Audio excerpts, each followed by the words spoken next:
maya-maya pa si Kuya, isa-isang pinatawag ang kanyang celebrity housemates sa confession room. Kuya.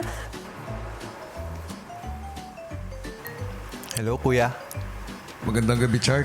Oh my God. Maligayang pagdating sa bahay ko, AZ. Hi, Kuya. Maligayang pagdating sa bahay ko. Thank you po, Kuya. Kamusta ka? Okay naman po, Kuya. Ang ganda po ng boses nyo. Maganda rin ang boses mo. Hindi naman po. Thank you, Kuya. Hindi ko mapigil yung smile ko kasi enjoy na enjoy ako today. Actually, masaya ako na nandito ako. Tsaka masaya din ako nakasama ko si Mag. Di ko na ba siya palalabasin? Pwede naman, pero parang hindi ata siya prepared sa ganun. Anong pakiramdam na housemate ka na?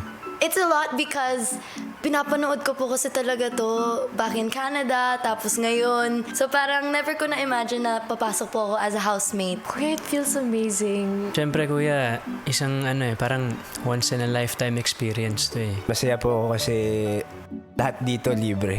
Joke. Sino ang gusto mong mas makilala pa? Si AC. I've known her before pero hindi ko pa siya sobrang kilala.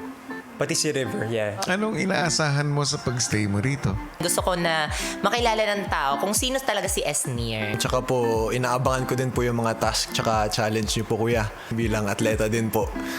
Very competitive po ako. Magkaroon ako ng friends na hindi lang para dito sa bahay. Yung madadala ko din sa labas.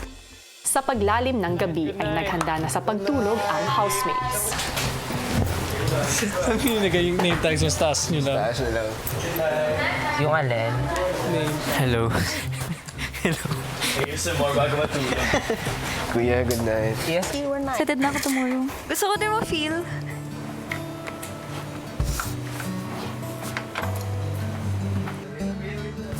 Wala, Kuya. How you doing, off again?